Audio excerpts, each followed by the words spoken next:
Hi there, we're answering some questions today which have been sent in to us on the Sax Teacher site.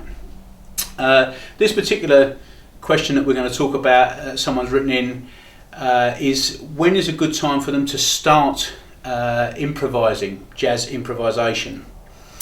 Well, really this is a question for you really as to how comfortable do you feel about getting involved with improvisation.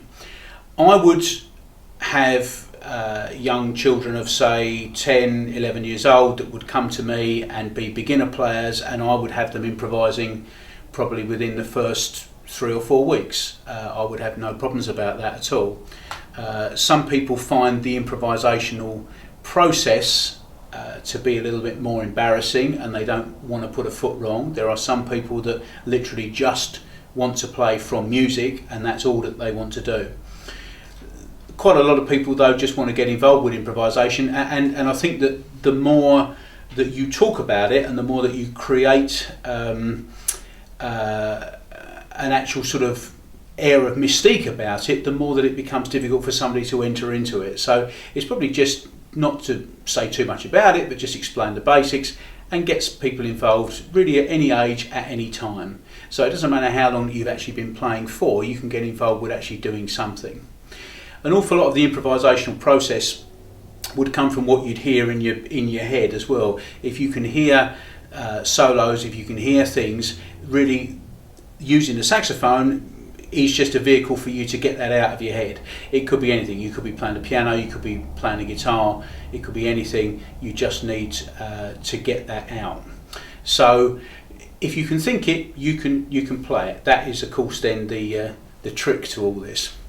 Now, the other part of the question was, they asked, well, when did I start to improvise? Well, I was very, very lucky and started playing when I was quite young. And really my first introduction to improvisation was going to a local jazz club. I used to go and be taken there by my parents and watch my teacher at the time play with his band.